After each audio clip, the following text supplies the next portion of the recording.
Thank you for joining. I think this is a very important topic for our organizations, our nonprofits and masajid.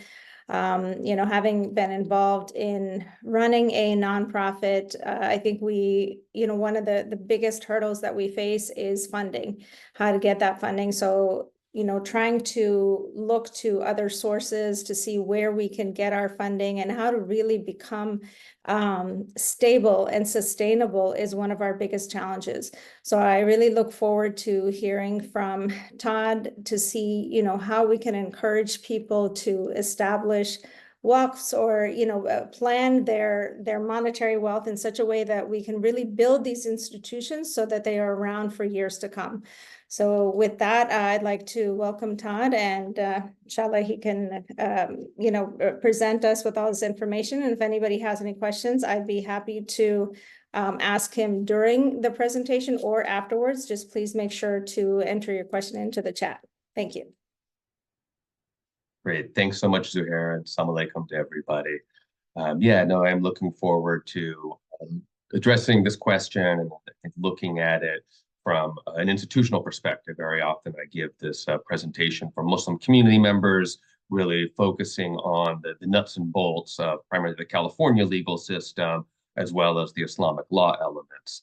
Obviously, not everybody on the call here is from California, so it's going to be from a bit broader perspective, and also looking much more at what are the institutional objectives here. What are the connections that take place between estate planning, and then for those of us who are organizational or institutional leaders, how can we use that knowledge? So there's me. We already heard about me. One real quick plug is I am also president of the Nonprofit Partnership, which is a regional umbrella nonprofit based in Southern California.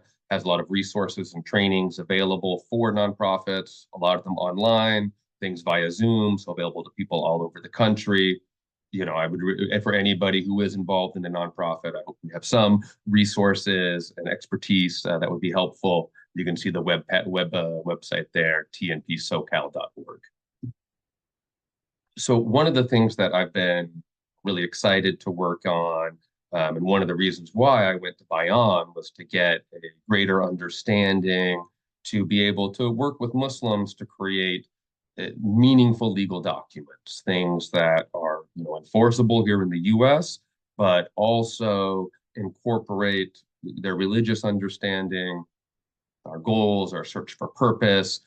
How do we take those things and put them into these documents that guide our life? And for me as an American lawyer, how do I make sure that that's actually what's going to happen? That if issues come up and the court has to get involved, how do we make sure that the client's wishes are actually what's going to be what's happened? That can come up in a few different areas and a few different types of legal documents, some of which I've got laid out up here, both estate planning, preparing for what happens when we pass or are very, very ill and unable to take care of ourselves. Also, issues do come up, and I do work with clients in the area of family planning related to marriage agreements, which would normally be structured as a prenuptial or a postnuptial agreement, quote unquote, under California law. And then I also do a lot of work with nonprofits as it comes to areas of charitable planning, how to correctly structure an organization to protect resources, how to plan for the future endowments. You have a planned giving. Also get into areas of succession planning and internal institutional development. Why are these issues of importance to institutions? Clearly everybody, and we'll talk a bit more about the individual perspective, but questions about estate planning do have big impacts on community and community building, those of us who are engaged in that area. There has been a lot of research lately on the connection between estate planning or the lack of it, and then ongoing wealth gaps. Some facts and figures to throw out is in America, the average Black African-American household, which is the largest group of American Muslims, the plurality of American Muslims is African-American. Their household income is generally 60% of white households, but their household wealth is 5%. So there's a huge gap there between income and wealth. A large part of that, or a reason for that, is there's lots of rules that happen when people pass away. And if you're not aware of those rules, if you don't do the proper things ahead of time to jump through the hoops, it becomes very costly and very expensive. And, I've really seen families' whole wealths get depleted because they have some legal issues that, really could have been avoided.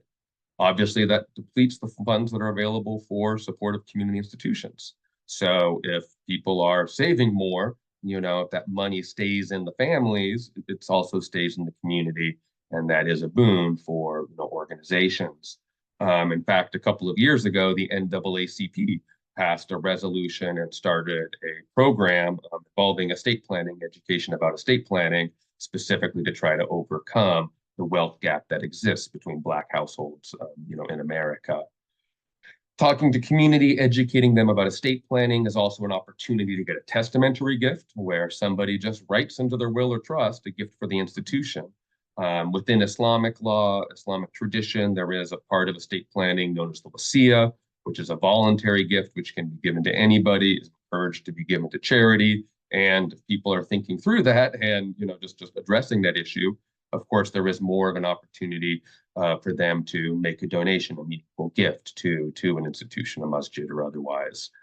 It also is a good time to talk to community and launch. It's kind of necessary to talk to community in order to launch a planned giving campaign. And we'll talk more about planned giving towards the end of the presentation. But the idea is we're getting a large, normally one-time, normally irregular, not the annual gift, not the end of the year fundraising gift, not our, kind of thing that we would normally get from this person who's normally a large donor. But we're talking to them, working with them to probably get a large gift. And they need to know about that normally before they're entering into a transaction, before the need arises, before the opportunity arises for the gift. And again, I'll talk about this more towards the end of the presentation. The community members need to have that knowledge before that life occurrence happens for them. If they don't, most likely they're going to miss the opportunity for a substantial gift. Issues about estate planning also bring up and are good opportunities to raise within an organization the idea of trusts or institution, land trusts, waqfs. This is a huge part of the Islamic tradition, going back 1,000+ years. The first university in the world is created by a waqf, created by a Muslim woman. So this is a big part of our Islamic tradition. Also, I think an important thing for boards to consider, boards of institutions that have meaningful assets, to consider as a way to protect those assets for the long-term community use. And again, we'll talk about that as well more towards the end of the presentation. But these are some of the institutional interests, I think, that are particular to this issue. So looking at what are the basics, taking you to school with Bayan, we're doing estate planning 101. And that's going to be, what is a will? And a will is a legal document that somebody creates according to the laws of their state that specifies how your stuff is distributed when you die. It also goes through any medical, or rather not medical, but other end-of-life issues pertaining to your body, pertaining to funeral instructions that you might have, any other issues that you want to address at the end of your life. One of the things that it does is it appoints a position that's called an executor. This is the person who will, is responsible if you go to court or anything like that for making those decisions on behalf of you. And assigning the executor or the trustee is really one of the most important things that people have to do and think through on these issues, trying to find a trusted individual, someone that they trust to walk in their shoes, think has that knowledge and has the strength of character to, make those decisions even when it's difficult. Hopefully things aren't difficult, things are worked out all ahead of time, but circumstances do come up. When it comes to the question of who should go through this, who should create and have a will, the answer really is everyone. You should really think through these issues. If somebody doesn't have a will, the laws of your state specify what happens. And, people should be familiar with the laws of the state. And if they're not, if that isn't what they want, then they need to create a will. There's a strong hadith from Bukhari saying the Prophet Muhammad, peace be upon him, quoted as saying anybody who has property for a night, for 2 nights, he or she should create a will. I think it's worth noting that the will here, that the Prophet, peace be upon him, is talking about, is referring to the wasiya, the voluntary portion of a will in the Islamic tradition, because they're living in a Muslim society. If somebody passes away, the default Muslim rules are what's going to apply. Since we don't live in America in a Muslim society, one where the legal tradition is guided by Islamic tradition, it isn't going to be the Muslim rules that apply. It's going to be, the laws of the state that the person lives in. And so if somebody doesn't want that, if somebody wants something different, then they have to create a will.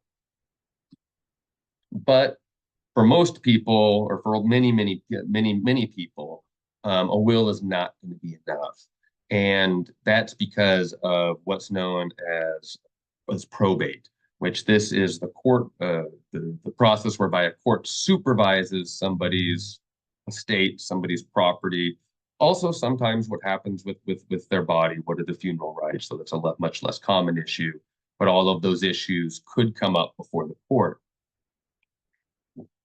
The court will step in by default and take on a case if the person who died owns property over a certain amount. Obviously, that varies a lot from state to state. I've got the numbers, approximate numbers there in California.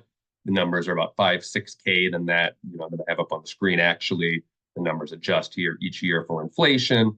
But if somebody owns property over that threshold, then they need to have what's called a living trust. They want to create a living trust in order to avoid the probate process.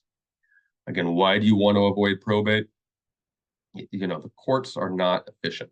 I can speak specifically to, especially to those in California, just how awful the system is if a family is forced to go through it. Like I said, I've unfortunately worked with families who didn't have all of the stuff in place ahead of time, and it really has depleted the entire wealth of the family that passed away. It can be a very, very long process during which the assets are tied up. I got paid last month. Right now it's December 2024. I got paid last month in January of 2024 for a probate case in Riverside, California that I worked on from 2010 to 2012. Another lawyer took it on after that, and it took him 12 years to close out the case. That was one of the ones where everything that the family owned was unfortunately depleted by the court process. It can be expensive. There's administrative fees that come up, just in kind of trying to do the work. And there's also court fees that are there that are, California initially set at up to 4% of the estate. The creation of a trust for a family generally costs much less than that. So families, will save a lot of money by avoiding, having to go to probate. Another thing that people should be aware of is that it's the courts are open. So it's an open process. So everything that will go on there, if somebody, only has a will or doesn't have anything in the dying testate, and again, they own more than the threshold that's required in your state, that process, everything that goes on within the family about that issue will now become part of the public records. Most people would prefer that not to be the case. And so for that reason, they create what's called a revocable or a living trust. And this is kind of the most common type of trust, a very common estate planning document across all states. It really exists, is created for the purpose of avoiding probate, not wanting to send all of the stuff to the court to be managed and taken care of. Instead, through the trust, you create a position that's called the trustee, and you get to pick and choose that trusted person who you think can make those, you give them the guidelines. This is how I want the stuff divided. They take the steps to make sure that that happens. We use that also to simplify administration. There can oftentimes be, unfortunately, 2, 3, 4 kind of parallel legal processes. Like I mentioned, there's the will, there's things that people own personally, a position that's called the executor. There's also the trust going on. There may be different guardianships, conservatorships, other legal processes as well. Through the trust, we try to simplify that. We generally try to work with our clients to get everything they own at some point under the trust, and that may be through the will that gives things to the trust. But our idea is we collect all of the people's wealth, all of their worldly possessions into one bucket. And then from that one bucket, we can distribute stuff out according to the way that they specified. And this is normally much better than, again, having 3 or 4 parallel processes that can all become very expensive. A revocable trust is called that because it's revocable. You can cancel it. You can change it. You can do whatever you want, really, with the funds that are put under it during your life. You can change the terms of it. Take the money back, put more stuff in. So it's called that's why it's known as a revocable trust. It's called a living trust because it kind of lives with you, lives with the family, and then dies with the family. So the living trust, while the creators are living, own some of their property, normally their real estate, and maybe some other property while they're living, but they're the persons who are appointed as being the trustees, so they're in charge of it. They can do whatever they want with it while they're living. When the person who created the trust passes away, they've assigned a person to be the new trustee. The job of that trustee, after the creator passes away, is to get rid of the money that's in the trust, to get it out to the beneficiaries. So the trust lives with the person, but then as soon as the person dies, the trust dies too. The job of the trustee is to get the stuff out of the trust, to get together the assets, to figure out, does this house need to be sold? Is that the best thing? Or is it best for the survivors, the beneficiaries, to just be deeded the house? Do we want to liquidate the family business? Or is it best for the people to continue to run the family business? Those are the types of decisions, made by the trustee with the directions of the person who created the trust. But for a revocable, for a living trust, it isn't intended to continue for multiple generations. It isn't intended to hold the family business for multiple generations, but instead we put the money under money or the property under the living trust while we're living. While I'm living, I can change it, I can rewrite the terms, I can cancel it, I can add people, I can take people out, I can do whatever I want with it during my life. But when I pass away, I've given the instructions what I want to get done, and the person that I've assigned the trustee will get it out of the trust to my beneficiaries and then hopefully shut down the trust. Because I can control the property during my life, because I'm still in absolute control. Anything I put under a living trust, I could cancel, I could take out of the living trust, I could put more property under the living trust, I could change the terms of the living trust, say it should go to my cat instead of to my kids. I could make that decision after I created the trust. Because I'm, still in control of the property, the IRS and any court that's out there while I'm living is still going to treat the property as mine. So by creating a living trust, I'm not going to get any tax benefits. I'm not going to get any asset protection benefits in the case of a lawsuit or something like that. I also, though, by creating a living trust, will not lose any of my tax benefits that I get from having a principal residence, the interest deduction, the capital gains exemptions that are there. All of those tax benefits that people have are still also maintained if a property is transferred to a living trust.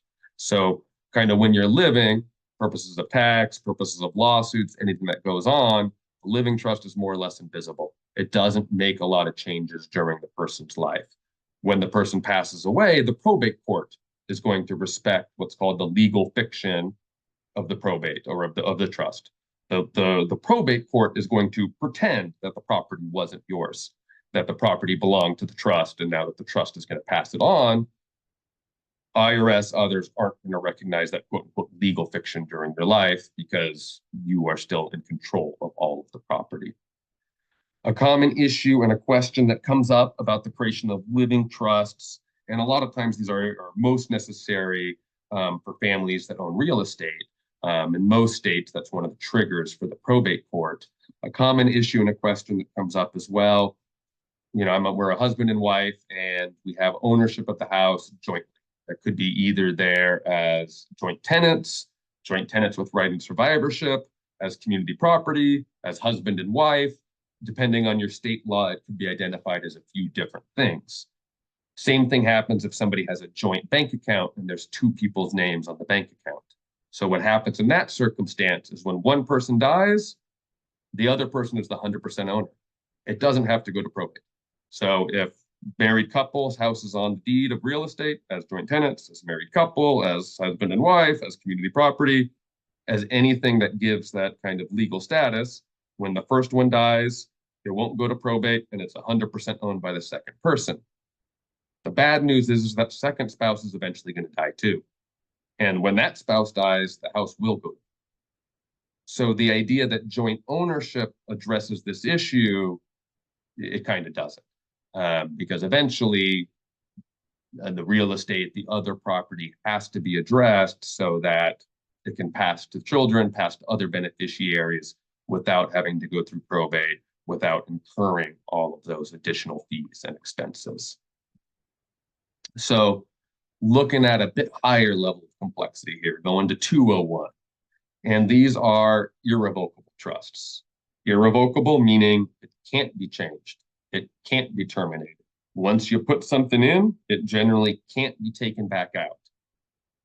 You know, we're lawyers. There's lots of ways around stuff, lots of loopholes, lots of exceptions. So, you know, there's ways to kind of do these things, but there's also lots of limits that are there.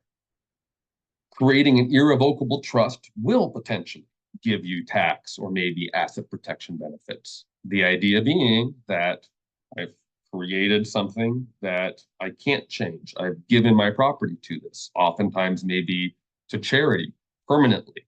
I can't take that money back. I can't use it for my own purposes. So it's not my money. The IRS isn't going to tax me on it.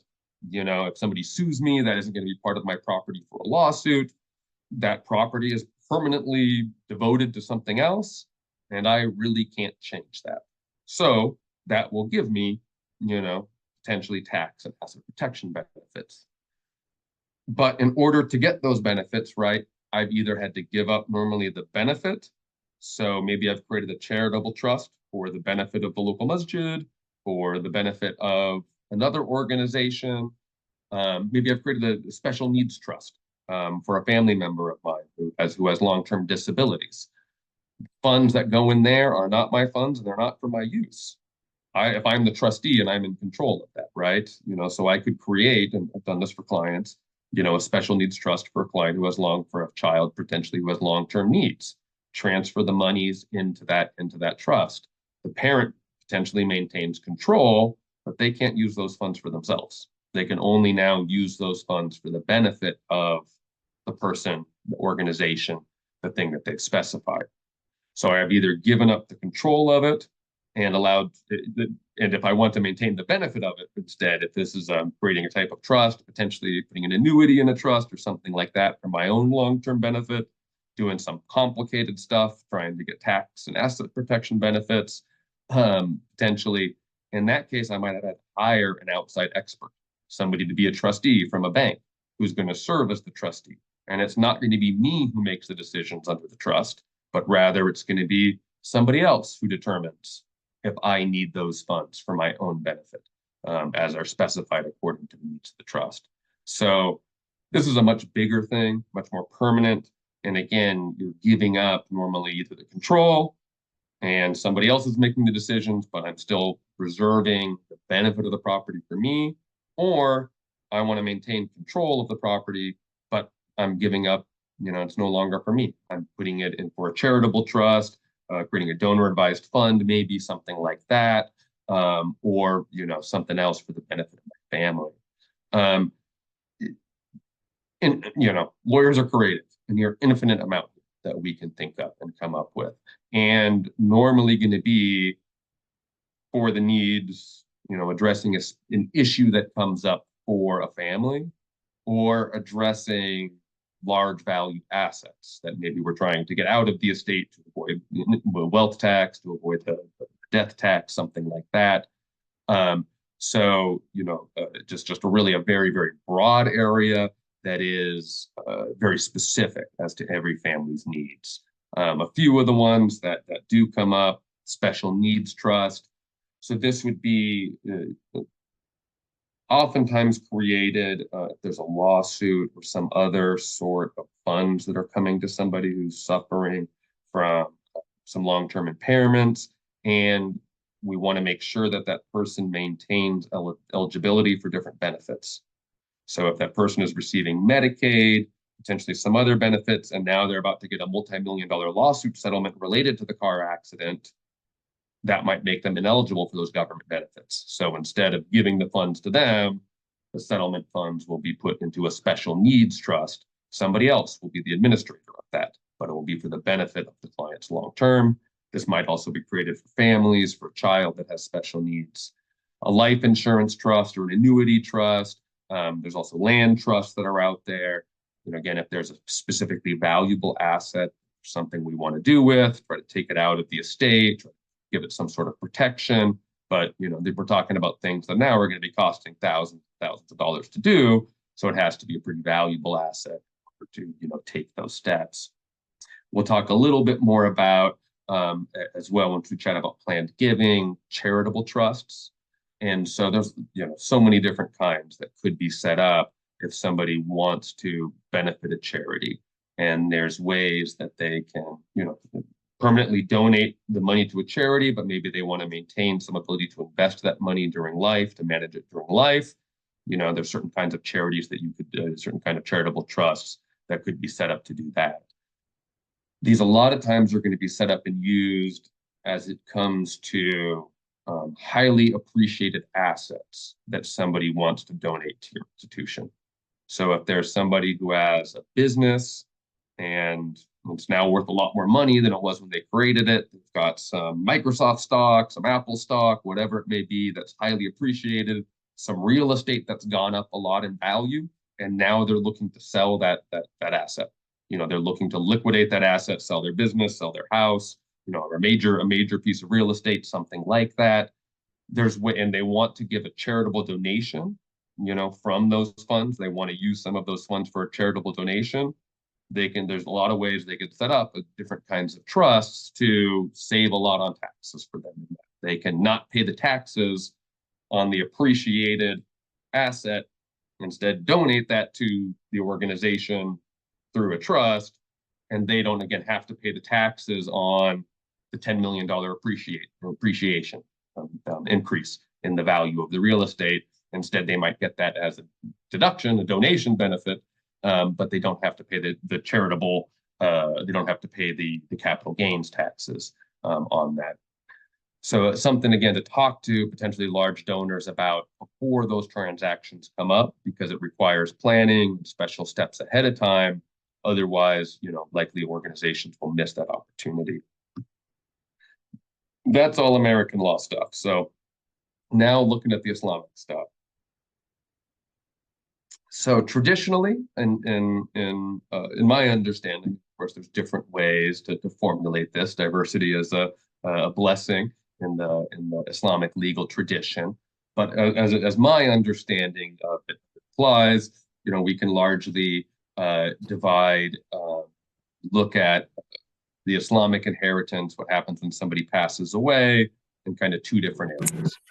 There's one that's called the wasiya, which that's a voluntary bequest, a voluntary gift at the time of death. That's generally limited to up to 1/3 of somebody's estate. So under the Islamic tradition, when you pass away, you can't give 100% of your stuff to charity.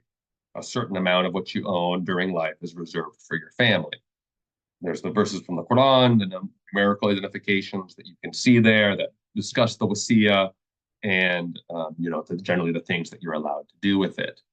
A thing to note is that although the wasiya is limited to 1/3 of the estate, there is, in the Islamic legal tradition, no limit on lifetime gifts, meaning that you can give away everything that you own to pretty much anybody that you want, any organization, any institution, anything that's not super haram, right? You can give it to them during life. There's nothing that violates that, you know, within the Islamic legal tradition. The next section, the majority of traditional Muslim inheritance, is what's known in Arabic as the mawarith. And this is a mandatory Quranic structure that goes to close family members. We'll look very briefly at some of the Quran verses in just a second, but generally we can kind of think of it as dividing stuff into two sections. There's one that gets a set inheritance, and there's one that gets the remainder, kind of what's left over. So if somebody passes away, first thing we do is look at their wasiya. Did they specify a charitable gift? If so, let's give that, if up to 1/3 of the estate. After we've given away that money, we look at what's left over, and out of that, certain relatives get a set share, a set percentage. And that would, for most people, be their spouse and their parents that get a set share. What's left over normally is going to go to the kids, if there's kids, with boys, males taking twice the share of females. Note there is some differences in the different madhab, the different legal schools that are out there. The one that comes up, the main one that comes up. Most of the differences generally are going to pertain to when we're talking about distant relatives. If a family doesn't have children and then it's being given to more distant relative, those are the areas where there is sometimes more different perspectives amongst the different legal schools. I think an important or an interesting one to note is that within the Sunni schools, generally a single daughter cannot inherit the full estate. So if we're giving the stuff as like I said, there's the remainder, that's what's left over. If when I passed away, I'm following traditional Sunni structure, when I pass away, my daughter can't inherit 100% of my estate. Generally, it's going to be limited to 2/3, and the rest of it is going to have to try to find some other relative to give it to. There isn't that limit that's there in the Jafari or the Shia schools, that under those legal traditions, a daughter is able to inherit 100%, able to inherit a full estate. It kind of interestingly leads to, in Muslim majority countries where the courts follow the different legal schools, there actually are circumstances of families electing to change their religious election from Sunni to Shia, so that their daughter could inherit their full estate. So here are the Quran verses that specifically address the rights of a family to somebody's inheritance. And I think it's a really interesting exercise if people want to take the time to go through these and kind of do the math, look at how these things work out in different situations. And one of the things that I've learned from doing that, it's become clear from me from doing that, is the importance of scholarship and the importance of the Islamic legal tradition. There is, if we go through these circumstances, some questions that are remain. There is sometimes some math that doesn't add up, where you have a share that's less than one or more than one. And so there might be some, there needs to be some guidance in terms of how you make those decisions.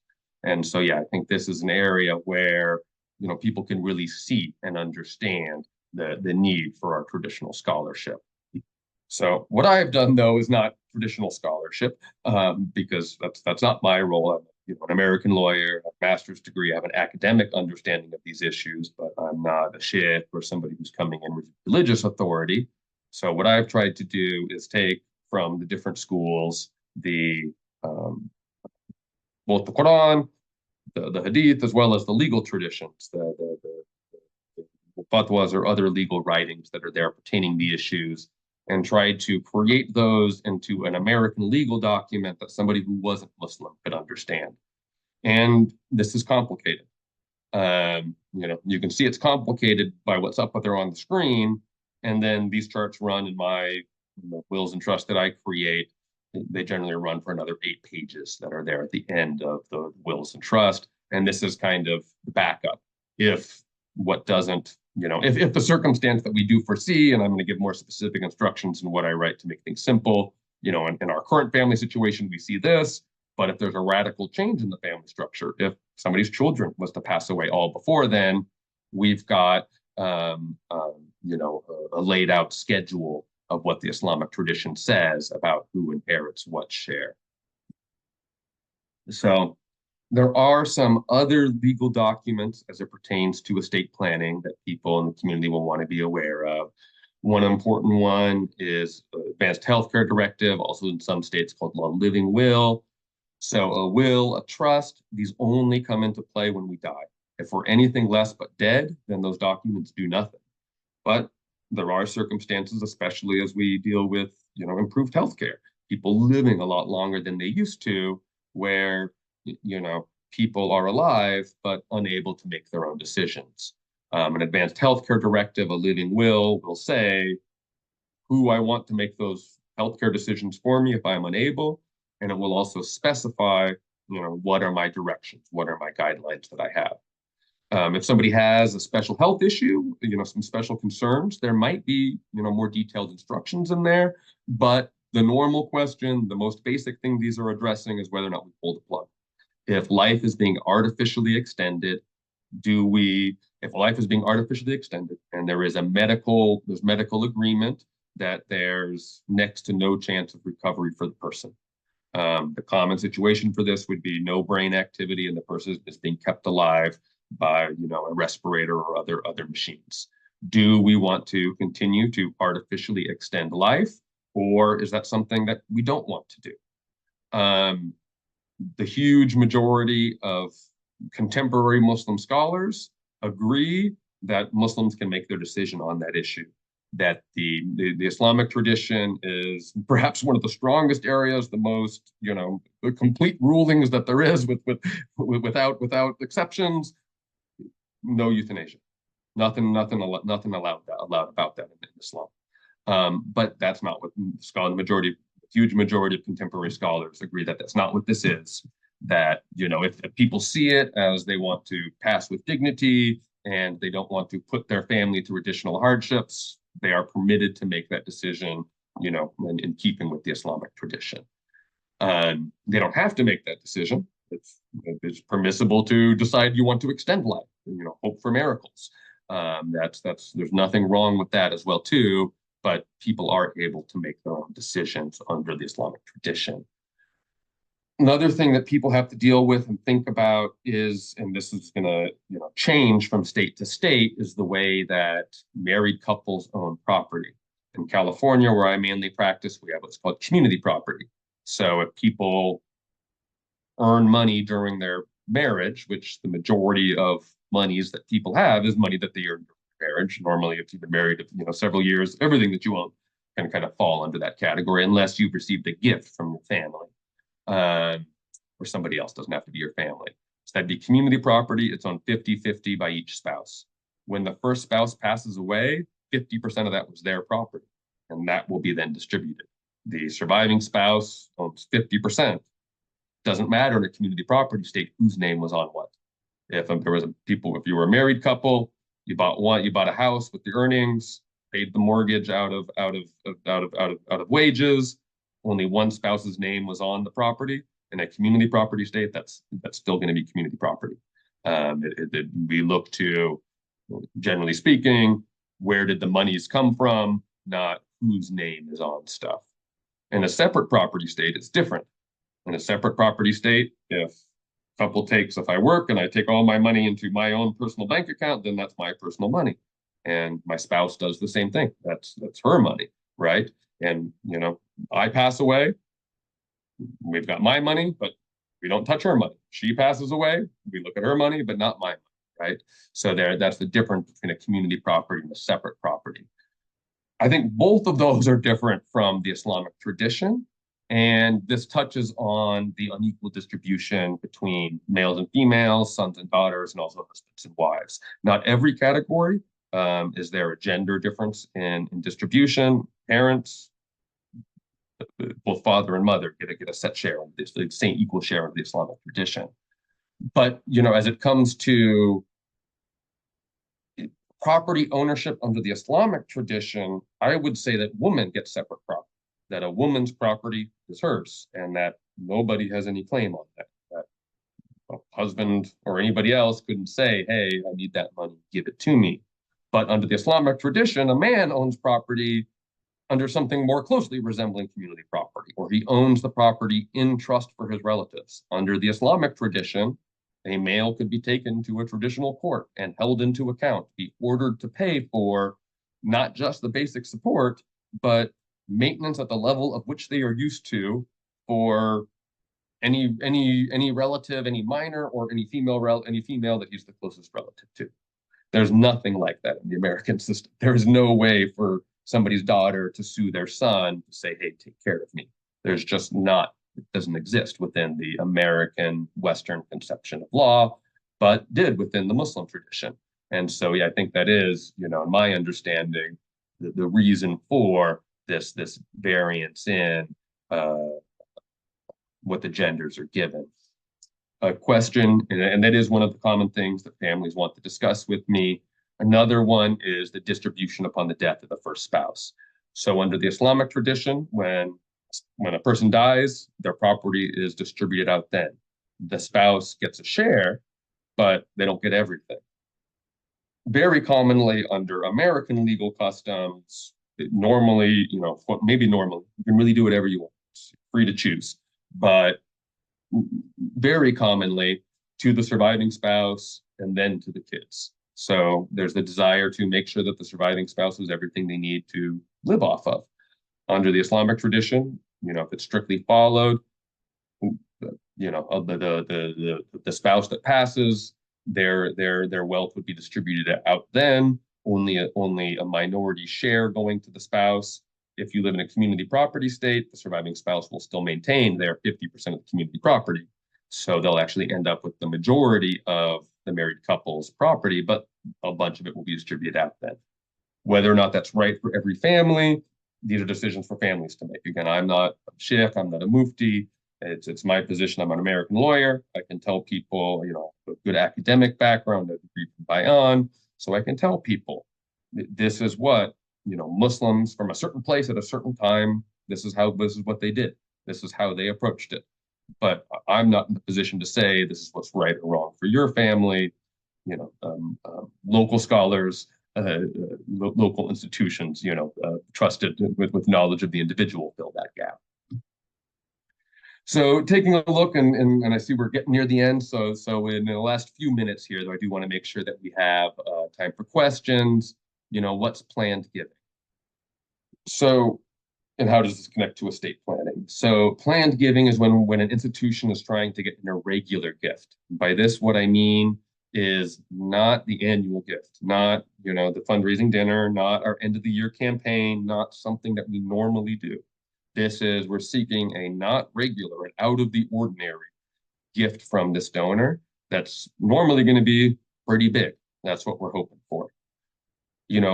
A question that often comes up is how do we do this? And, we'd like to try to start an endowment, but we don't want to rob from our annual giving. We need the funds that we receive to, pay for the lights, to pay employees, to keep things going.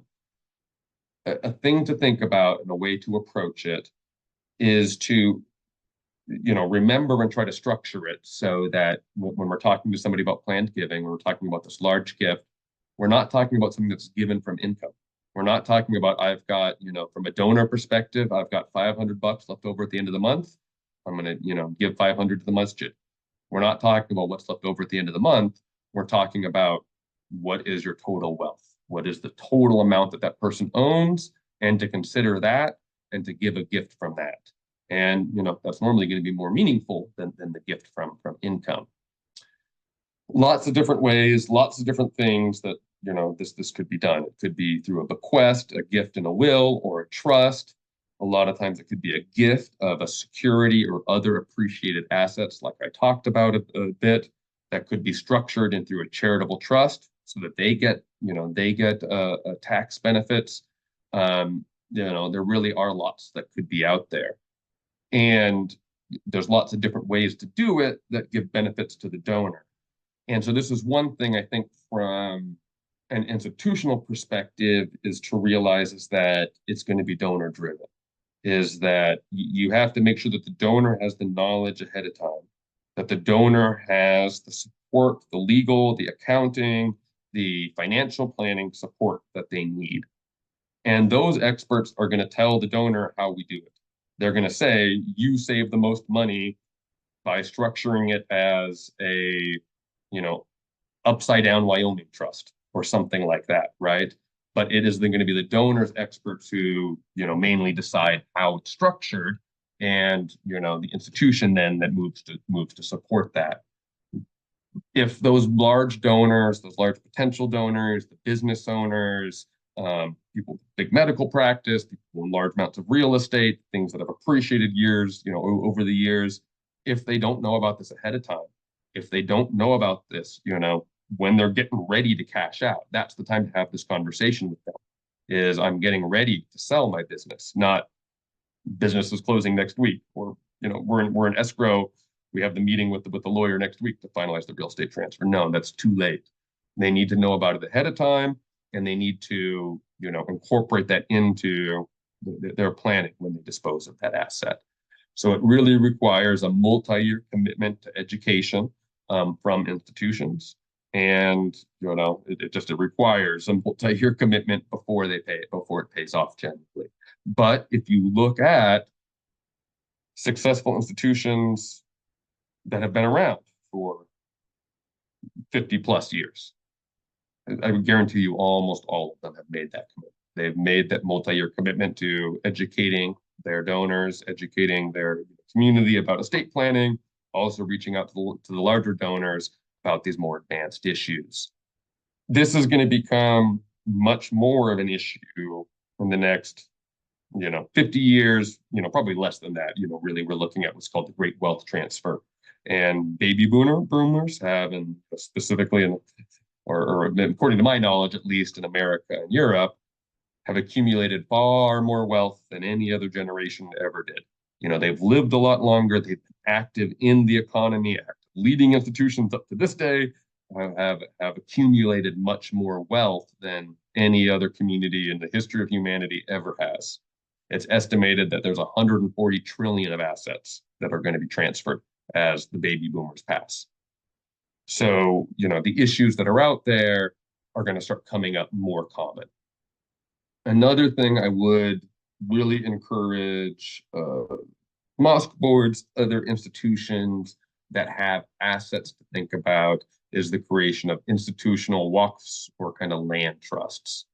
Like I mentioned, this is a very historic part of the Islamic tradition. The first university in the world is created in Morocco by a Muslim woman who founds it with the creation of a waqf. In America, the way we normally will structure these now is as a separate legal organization, a quote unquote holding organization, a holding company that it holds the assets. And that's separate from the operating organization that does the work, that does the stuff. So a lot of times what will happen is, an example, we have the masjid. There's just one masjid right now. That's the operating organization. That's the one that has the operating history. The operating organization, the board, the members will choose, and that it's in their long-term benefit, to give that property to the holding company, which is a new nonprofit organization created for the purpose of holding and protecting the assets for the benefit of blank. A lot of times, the example of the Muslims that, in a mosque, that might be for, where I live, the Muslim community of Orange County, California. So now the property, the actual mosque building, is owned by that company, owned by that separate nonprofit organization who leases it to the operating organization, the mosque. The operating organization is the one that does all the stuff, interacts with all the client community members, interacts with all the kids, generates all the potential liability. And, there are cases that are out there where mosques, other Islamic schools, other institutions have lost property, had to pay huge amounts because of liability that arose out of the operating, the conducting of those activities. If you break apart, separate the ownership of the assets from the operating of the activities, that protects the assets, in the long run. Still need insurance, still need good practices. This is about issues of super high liability, cataclysmic liability, things that are going to exceed generally insurance limits. So boards still need to think through and take all those reasonable steps. And again, it's really important. It becomes an issue when there's value in the assets, when there's substantial equity, in the real estate, for example. So that brings us to Q&A with, I think, a few minutes left. And I am not sure if, hopefully we got a couple good ones. I'll leave that to Zuhaira to let me know. Thank you. That was very informative, very helpful. I actually, not even from an institutional perspective, but just from a personal perspective, gained a lot. But unfortunately, there aren't many questions right now. There was one question in terms of pricing for these services, like consultation services. I was hoping you could talk about that. But also, do you or other people provide these services to the organizations themselves? Rather than to individuals? Like how do we get organizations to start thinking along these lines and plan accordingly? Yeah, no, great. So I think there's two separate issues there. There's service in the community, and when I work with Muslim clients, if we're creating a living trust and wills for a family, that generally is going to run 3,500 to 5,000. That's kind of the normal range for a family that owns real estate, has substantial assets, has under 5 million assets. If there's over 5 million of assets, it could potentially go over than that. If somebody doesn't own real estate, if somebody has under that threshold to go to probate, then they likely don't need a living trust, and the amount would be substantially lower, potentially, 1,000, 1,500, depending upon the circumstance, if only a will needs to be created. Those are my prices. Other ones are out there. One thing I would note is I would really not recommend that people do online stuff. So there's lots of websites that are out there, a couple Islamic, but many, many more that are, just general LegalZoom or something like that, where people can go online and create a will or create a living trust. I would really recommend that people not do that, because it's very easy to click buttons on a website, but it can be really hard to understand, what those buttons do. What are the consequences of the decisions that you're making? And I've, just done it many times where I've rewritten wills and trusts that people created on websites. And, just it ended up not being a productive exercise. There's also an issue that when you create a trust, you need to make sure that it's properly funded, that the real estate or other assets are transferred to the trust. Things are set up right in terms of beneficiary designations. The websites don't do that. Most of the time, people don't do that themselves afterwards. What I would recommend is, if somebody feels that this is necessary, but they feel priced out by it, go to the library. Your local public library is going to have great resources on this. There's a legal publisher, no relation to them, called NOLO. They're who I generally recommend for legal self-help books. They probably have something in your state on estate planning. I would recommend that the person, if you're a smart person, it might take you 20 to 40 hours to sit down, go through this stuff, understand it, know the decisions that you're making. And in those books, they'll have the template documents that you can use, and you'll understand which of the templates to use, right? Hopefully. So, that would be my recommendation to somebody who, wants to get it done, wants to try to do it themselves. Unfortunately, paying $150, $500 on a website, it'll be a legally valid document, but it probably won't be a legally valid document that does what you want. That's the concern there. I'm approaching it from the institutional perspective. Occasionally, I've had organizations pay for somebody's fees, but that's pretty rare. Normally, a lot of times I'll give the educational seminars and have people, kind of come do that through institutions, do that through centers, and I don't charge for doing the educational seminars. And people will contact me through that. I will also work with organizations on issues related to estate planning, issues related to setting up waqfs. Those are all different in each case. So there's not, $10,000 to set this up or something like that. So I do work with nonprofits on an hourly basis, and I do give all nonprofits about a third off my normal rates. And that's a significant chunk of my work as well. So yeah, I do work with institutions to set up planned giving programs, as well as looking at those questions of restructuring. Does it make sense for us to, is it really in the best interest of the community, protect the assets long term? Thank you. There was a question about the boards for a holding organization and an operating organization. And just to, extend upon that, when we talk about these trusts, right, that there is a trustee for a living trust, for the revocable trust, right? Is it just one trustee? Are there multiple trustees? How is that structure different from a living trust to an irrevocable trust to a waqf? Sure. So within the waqf structure that I'm talking about, there would be two separate boards because there's two separate organizations.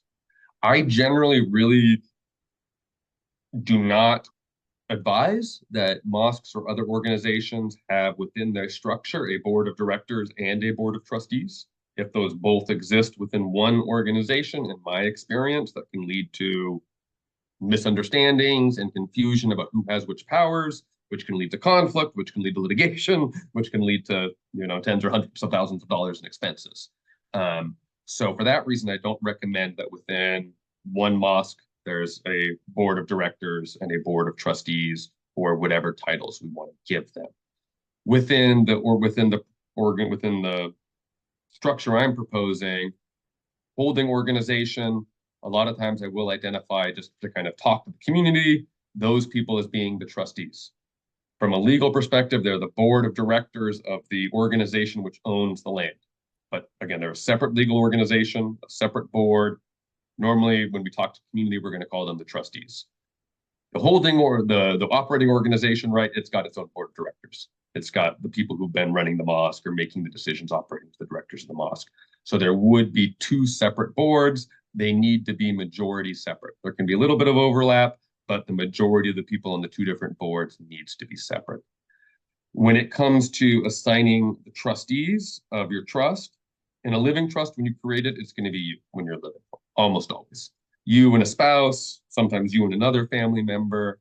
In that circumstance, all the trustees are generally empowered to act on their own for the trust. So if there's two trustees and one wants to sell the house, that's good enough. That's good enough under the trust. It's normally not good enough for the real estate insurance companies and others involved in that transaction, right? Or for the marriage. Yeah. I'm not talking about that issue. So, but when you pass, normally the surviving spouse will normally be the trustee. When that person passes, we're going to name alternate trustees. I'm going to push to get at least 3 alternate trustees, because I don't know how long you're going to be living. So I don't know, God willing, you outlive everybody you know, right? And so we want to try to get as many alternates, people I don't want to just throw in random people, but do the work, identify who are these people that you trust. I do not recommend that we do co-trustees. Sometimes people say, I want all my kids to make the decisions together. I want all my 2 or 3 or 5 or 10 kids to all be co-trustees and make the decisions together. I really do not recommend that. The problem being is if there's disagreement, then we've got to go to court to figure it out, and nothing happens during that multiple year process. And very likely nothing happening is a worse outcome than the worst solution that people were advocating, right? If we're arguing, do we sell the house for this or do we sell the house for that? Either one is going to be better than going to court. So I don't recommend that there's co-trustees. I recommend that there be one person, generally appointed at a time. Not every family follows my advice. Some families say, no, for us, we really think it's important that the kids make these decisions together. And if people decide that's the best thing in their family, then by all means, that's the thing I'm going to make happen. But I just want them to be aware of those potential conflicts, that I've dealt with. Okay. There was another question about whether you practice only in California or other states, and I guess, how can we find people within each of our states who would be able to advise us? So I'm licensed to practice in California and New York. I do often help institutions and individuals in other states on nonprofit issues. Those are federal issues primarily, so I can talk to and work with nonprofits as it comes to, restructuring under those federal issues, things that come up there.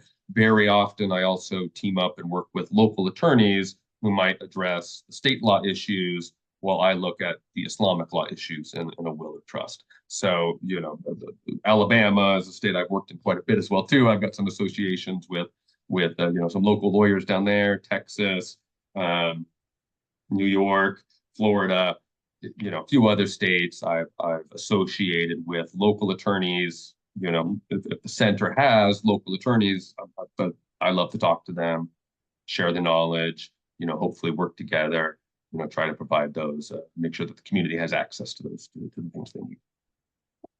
I had one question that came up when you were talking about like the community property versus separate property. And then also you mentioned joint ownership, right? So how do those relate? And, can joint ownership, does it only refer to spouses, or could it be like a parent and a child that might have joint ownership? So totally separate things. Okay. So joint ownership can apply to anybody. So I could own something joint with any other person. And the way that it works in joint ownership is when one person dies, whoever's left on the title owns it. So let's say we've got 10 siblings and they all put their names on the title to dad's house together as joint siblings, right? One passes away, the other 9 own it equally. This one's kids don't get nothing. That one goes, that one goes, that one goes, that one goes, that one goes, that one goes, down to the last one. They owe it 100%. Their kids get 100% of it because they were the last ones on the joint title. So when it's joint, who's the survivor? They're going to be left with 100% of it. And it doesn't have to be a spouse, doesn't have to be a family member, could be anybody.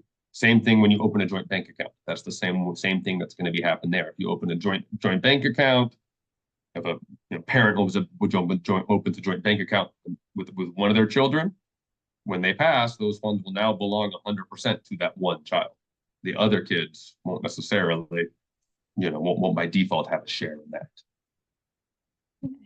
Thank you. Was there another question there about separate property, or did that kind of? Yeah, just like how does the joint ownership relate to like community property or separate property laws?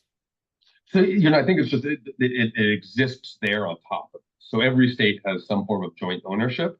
And in every state, people could elect to be community property or separate property as well, too. But, I think we would look at the joint question first to see who owns it.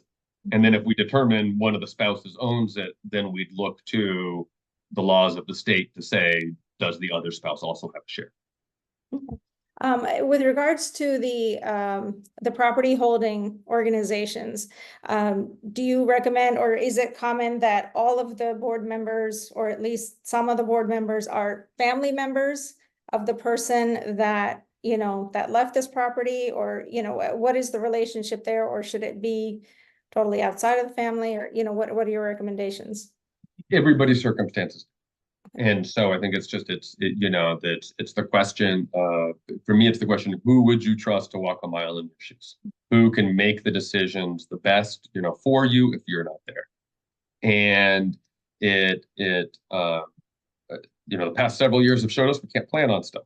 We don't know what's going to happen, right? Like none of us could have planned for the last 4 years. We're written what to do. And here's, if we have a global pandemic and we're locked down for the 3rd time, then we had no idea, right? Try to identify who that person is, who you trust, who you've talked through these issues with, who knows your values, who understands you, right? You want somebody who has a good common sense, somebody who has understanding of these issues, understanding of financial decisions, but they don't need to be an expert. They don't need to be an accountant, don't need to be a lawyer, don't need to be a financial planner. You can hire any of those things. You can never hire somebody who knows your values. So a lot of people, that is their kids. A lot of people, that might be a family member, a brother or sister. Other families I deal with, they say, we don't want to pick amongst our kids. We're afraid that that'll cause fighting. So we don't have close family members here, to us. So we're going to pick this person. The person does not have to be in the US. It is helpful if they're in the US. So it is helpful if they're local to you. There is sometimes the need after the person dies for the trustee to go to the bank and do stuff with the bank. A person who lives abroad can hire somebody, give them permission to go to the bank, but obviously that's extra steps and more expensive. So helpful if the person's here, but the most important is that it's, somebody who you trust, somebody with a good understanding of your situation, somebody who you feel really knows your values and has the strength of character to follow those through. Okay. In closing, what would you recommend from an organizational perspective in terms of how to encourage, this type of giving in their communities? So we have a lot of people, in our webinar who maybe head up organizations or involved in organizations. So how can they benefit from this knowledge, and, what should be their next steps? Yeah, I mean, look into ways to get it out into the community, I think is step one, to get that basic knowledge out there about estate planning. And these are the basics. This is the Islamic rules, just kind of help educate the communities that they can start making those decisions, moving in that direction. I think also, for the board to sit and think, and do we have major donors that we think we could approach about planned giving? We're not gonna approach them and say, hey, do you want to give us your medical practice now, right? But let's approach them and talk to them and let them know that these things exist. Let them know that we really appreciate your support. We've been working with this group of experts, and just to let you know, when stuff comes up and you're moving on with stuff, and you're ready to sell your tech company or that piece of commercial real estate, looks like there's ways you can save on taxes and still give us and also benefit the masjid. That would be great if you could talk to us when you're ready to do that, when you're getting to that point, right? So however that conversation goes, it's going to be more personal because those are, a smaller number of people, and chances are the people in the organization know them better than I do and how best to approach them and have that conversation. But getting the general community to know about, that estate planning exists, mention the planned giving. And, so because we don't always know who's got those things going on. Reach out to the handful that's there, and that you can identify and say, hey, these are the people who may, be able to make a large gift in the future. And I think if the organization has, significant assets, also for the board to have that conversation, does it make sense for us to, look to restructure to create a waqf and really protect the community assets in the long term? Real quick issue on that as well too. So there's several national organizations in different communities, one in specific in the Muslim community that work on this, known as the North American Islamic Trust, or NATE. And I'm not meaning to say anything against the organization or say anything bad about them. I just don't recommend that structure. So they have this where they have a national waqf that mosques can give into. And a mosque can deed the real estate to NATE.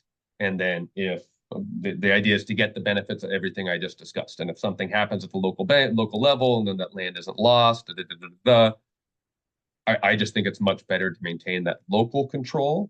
And then I also have concerns about pooling the assets.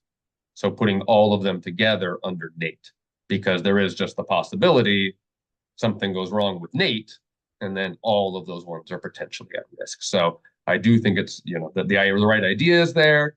Maybe that's the best situation for some institutions, but, in my role as a lawyer, I generally advise that it's a parallel thing that's out there. So on that note, actually, let's say you're an organization that does have your property in the hands of an organization like NATE or something like that, and you want to change it. Is that even a possibility? Or once you have entrusted it to a particular entity, it has to stay in that entity? I've worked on that issue with NATE a few times, and I have not found a way for them to give it back, or they have not been willing to give it back to the local community. Okay. Okay. There's one last question and we'll close after this. So in a holding and operating company scenario, for example, for an Islamic organization, what are some best practices you have seen to ensure organizational alignment across turnover in the boards of both the holding and operating companies? Yeah, so one thing I would do is I would look to, so when we look at who's on the board of the holding company, who are the trustees, I would try to get well-established community members who don't have a lot of free time and aren't interested in doing a lot. I would like, in my mind, the board of trustees meets once a year. The board of the holding company meets once a year. They review the lease to the mosque or the other organization. They say, our purpose is to, maintain property for the purposes of religious worship of the Muslim community in blank community, right? Do we think that the blank masjid is the best organization to do this still? Or do we know of a better, more Islamic organization that we want to bring in instead? Nope, the mosque is still good. Okay, renew the lease. Renew the lease, renew the insurance programs.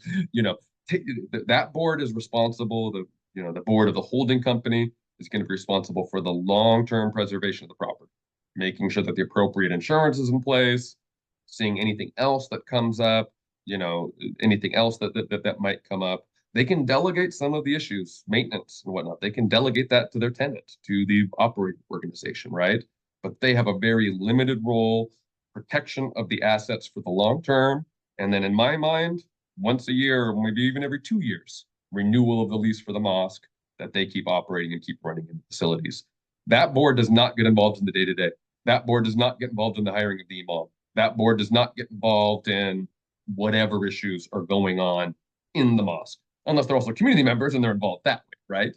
But, and that's one of the reasons why I say don't do this within one organization, is because those roles can now become very confused and people can fight over, oh, I'm the board of trustees, that was my job.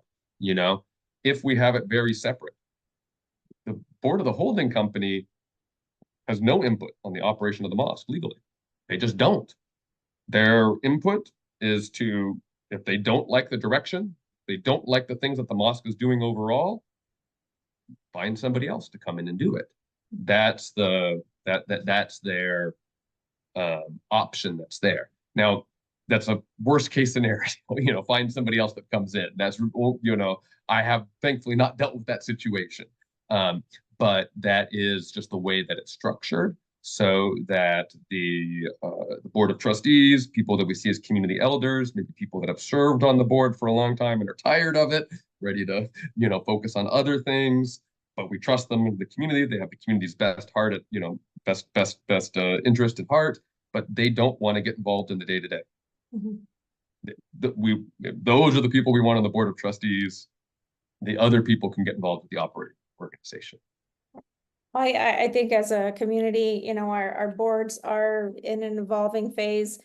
We've spent, the past 20 years establishing organizations, and now we're trying to refine our practices and to become better at what we're doing. And this conversation is part of that. So thank you very much for sharing your wealth, your knowledge with us, and just, making people more aware of your services and other people's services similarly. So I think with that, we will close. I don't know if Yasmin, if you want to close out the session, or I don't know where she went. Yes. You did a great job closing it out. Thank you so much. And we can end here. Okay. Thank you all for joining. Thank you.